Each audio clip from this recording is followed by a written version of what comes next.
How's it going, everybody? Today, we're looking at the top 10 cards from Dominaria United that will influence Pioneer. Starting off with number 10, we have the Cycle of Lords, including Leaf-Crowned Visionary and Vodalian Hexcatcher. Leaf-Crowned Visionary is green for a elf druid that gives other elves you control +1/+1, and whenever you cast an elf spell, you may pay green. If you do, draw a card. Vodalian Hexcatcher is 1 and a blue for a merfolk wizard with flash. Other merfolk you control get +1/+1. Sacrifice a merfolk, counter target non-creature spell unless its controller pays 1. While there is a cycle of 5 of these lords, 1 for each color, these are the 2 that stand out the most for being able to give some life to the tribal decks that haven't quite found success yet in Pioneer. Elves and merfolk also are historically the tribal decks that have managed to find success in other formats, while goblins saw a lot of success on Arena. Without Muxus, I think these are the 2 that are most likely to find any traction in Pioneer. Number 9, we have Serra Paragon. Serra Paragon is 2 white for a flying angel. Once during each of your turns, you may play a land from your graveyard or cast a permanent spell with mana value 3 or less from your graveyard. If you do, it gains when this permanent is put into a graveyard from battlefield, exile it, and you gain 2 life. This style effect proved incredibly powerful when looking at Lurrus, but without having to put any deck building restrictions in, as well as getting a flyer that you're happy to have. It seems like Serra Paragon goes great in the Angels decks, especially as a top end threat that can go slightly over your other current threats. Being able to rebuy your 3-drops goes great in a Coco deck, and while you're unlikely to want to play 4 of this card, it is a good addition to an already reasonably powerful deck. Next up, we have number 8, Sheoldred the Apocalypse. Sheoldred the Apocalypse is 2 black for legendary creature Phyrexian Praetor with Death Touch. Is a 4/5, and whenever you draw a card, you gain 2 life, and whenever opponent draws a card, they lose 2 life. This card has a lot of potential in similar places as the Kalitas slot in red-black midrange. While that deck wants Kalitas more than something like Sheoldred, I think Sheoldred will do well in any black deck, either as a main deck or sideboard option. At a 4/5 Death Touch, it gives you a lot of ability to lock up the ground, gaining life against aggro decks, and having a established ability to drain out control decks, especially if they draw extra cards during your turn. Gives you a lot of flexibility with this card as far as what it's potentially good against. It doesn't quite have a home that I can immediately slot it into, but the power level in this card is high enough that I want to at least consider it as something that could shake up the current metagame.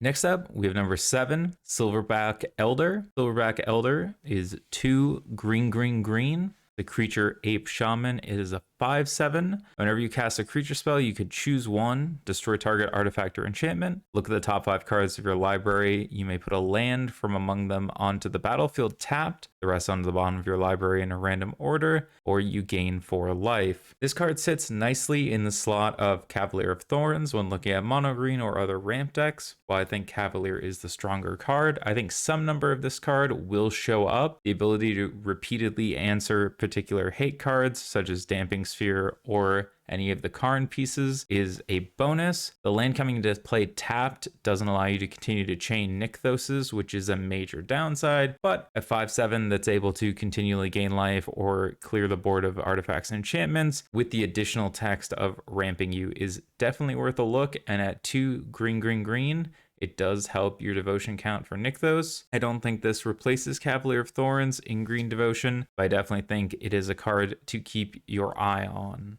Next up, number 6, we have Weatherlight Completed. Weatherlight Completed is a 2-mana 5/5 legendary artifact vehicle with flying. As long as the Weatherlight Completed has 4 or more Phyrexis counters on it, it's a Phyrexian creature in addition to its other types. Whenever a creature you control dies, put a Phyrexis counter on Weatherlight Completed, then draw a card if it has 7 or more Phyrexis counters on it. If it doesn't, scry 1. So this is an odd card. It's a vehicle that doesn't have crew, so you'll need to sacrifice creatures to be able to get value out of it, or use Karn the Great Creator's Plus to immediately make it a creature. though it would be rather small. The thing about this card is it goes well into a deck like Rakdos or Jund Sacrifice, where you're able to continually churn through creatures and get multiple of these Phyrexis counters in a turn, as well as scry quickly. I think the place where this card really could shine is in the green-black Citadel decks that have been seen on Magic Online, using cards like Catacomb Sifter, Woe Strider, and more. Lots of sacrifice fodder and a lot of ability to ramp this up quickly. It definitely is a powerful card and can potentially reload your hand after a Wrath, which I think is very good for those style of decks. Next up, number 5, we have Defiler of Instinct. This is a 4/4 first strike Phyrexian Kavu for 2 red. It's part of a cycle of 5 defilers that all do a similar thing, but then have a different effect when you cast a spell of the color they are. So as an additional cost to cast red permanent spells, you may pay 2 life. Those spells cost red less to cast if you paid life this way. This effect reduces only the amount of red mana you pay, and whenever you cast a red permanent spell, Defiler of Instinct deals 1 damage to any target. I've been playing a lot of Grinning Ignis combo in Explorer, and I think this is a card that goes great in that deck. Being able to pay life instead of mana to cast your important combo spells makes it go a little bit faster, which is a major part of, I think, what keeps the deck down in Pioneer. And being able to fling damage means even if you're only able to go neutral on mana with your Ignis Burgi and not actually generate any mana, you can still kill your opponent just by looping the bounce effect 20 times. To me, this is a very powerful upgrade to a deck that's sort of on the cusp of being a presentably real deck. This could really put it in a position where I wouldn't be surprised if we saw it finish with some reasonable results in the first coming weeks after Dominaria United. Number 4, we have Guardian of New Banalia. This is a 2/2 for 1 and a white creature human soldier with Enlist that states that as this creature attacks, you may tap a non-attacking creature you control without summoning sickness. If you do, add its power to this creature's until end of turn. Whenever Guardian of New Banalia enlists a creature, scry 2, discard a card. Guardian of New Banalia gains indestructible until end of turn and tap it. This is a great mono white humans or Bant humans card. It's white, so it works well with your Brave the Elements. The scry 2 whenever you enlist ensures that you're able to filter through your lands and your draw steps to be able to find your key cards faster, whether that's 3 drops or sideboard cards or Brave the Elements. I think being able to continually enlist with your creature, threaten high amounts of damage, and then when they go to trade, you can just discard a card to give it indestructible, gives this a lot of power. It's more or less wrath proof, and while there are plenty of exile effects, and especially an exile effect on this when it's going to be your only creature attacking is especially rough, I think this is a card that can really help push mono white and Bant humans even further and gives you more control over your mid game, which is definitely a place the deck would love to have more tools for. Next up, number 3, we have Leyline Binding. This is 5 and a white for an enchantment with flash. It also has Domain. The spell costs 1 less to cast for each basic land type among lands you control. When Leyline Binding enters the battlefield, exile target non-land permanent an opponent controls until Leyline Binding leaves the battlefield. This is going to be a great tool for decks that run an amassment of triomes. Specifically speaking, Niv-to-Light will be able to use this as a very efficient removal spell, but where I'm most excited about it is Enigmatic Incarnation. Being able to drop this on turn 3, eat something, and then enigmatic it away for a 7 drop could be very impressive. Being able to have a 1 mana instant speed flash removal spell is very strong. And I think any deck that can play this with a reasonable amount of triomes gets a lot of value out of it. I think a lot of decks might start doing what Blue-White Control does, especially in the Yorion builds, of putting in a Rygrom triome every once in a while. If you're already 3 colors, being able to potentially have a triome that makes a 4th can give you a very efficient removal spell that doesn't have a lot of restrictions, making it very easy for those style of decks to answer tough to answer permanents, including Planeswalkers, Bolas Citadel, etc.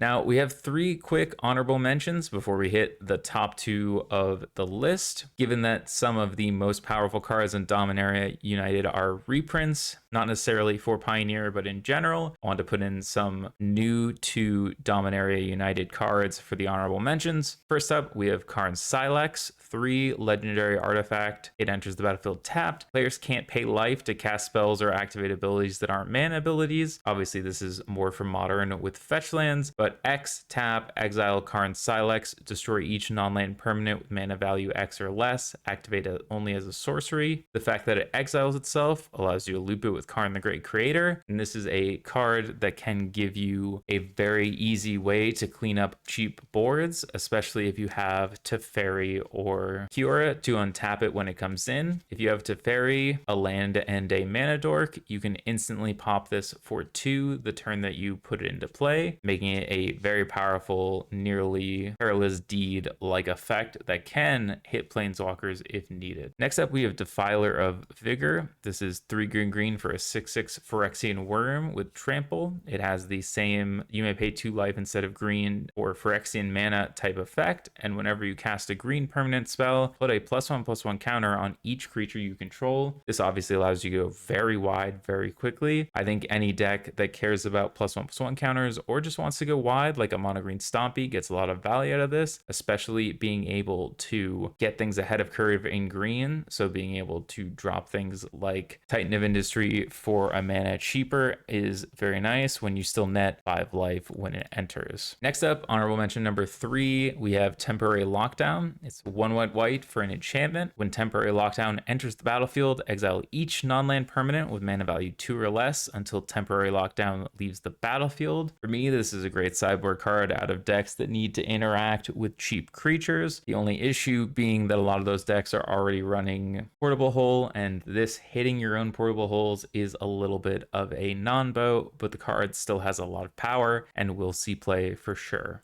Next up on our list, we have the penultimate card, number 2. This is Liliana of the Veil, 1 black for a legendary planeswalker Liliana. We know this card for all of you who played past standards and modern. It is a hallmark, powerful planeswalker of all time. For those that don't know the card, +1, each player discards a card. -2, target player sacrifices a card. -6, separate all permanents target player controls into 2 piles. That player sacrifices all permanents in the pile of their choice, and she starts at 3 loyalty. Liliana does a great job of suddenly making games low resource and punishes decks that want to hold cards in hand, whether that is control or combo. It gives you repeatable access to edicts as well as hand disruption, and when you get up to 6 loyalty, you can sometimes do backbreaking things like separate all of your opponent's lands or their creatures, or do a mix of both. Getting 1 to 2 creatures, an enchantment, and some lands for your planeswalker is quite the trade after you've also drained them of resources. I fully expect Liliana of the Veil to make an impact on Pioneer. I don't think it will dominate in the way people may have speculated, but it will certainly see play, and it will certainly shift some of the matchup spreads of top decks. Last up, number 1, as potentially expected, these are the Pain lands. We have 3 reprints and 3 new to Pioneer reprints. While the reprints are nice in general, being able to get 3 new Pain lands into the format is great. That is Sulphurous Springs, which is red-black, Arplusian Forest, which is green-red, and Adakar Wastes, which is blue-white. These are going to give you lots of access to dual mana for decks like Gruul Aggro, decks that really want to be in 3 colors or an aggressive 2-color shell and can't get away with the lands from Innistrad. They're a little bit slower. This will really help with especially Gruul Aggro and potentially Esper decks. Being able to add in 1 more dual to those kind of decks is a really powerful base to make sure you can always cast your spells. Painlands have traditionally found a reasonable amount of play in Pioneer, and anytime the mana gets better, fully expect it to impact what decks are playable and what decks are even better. Well, there you have it. The top 10 cards from Dominaria United that'll affect Pioneer. Be sure to leave a comment down below with what you think are the best cards from the new set, and let me know what deck you think got the biggest upgrade. Until next time.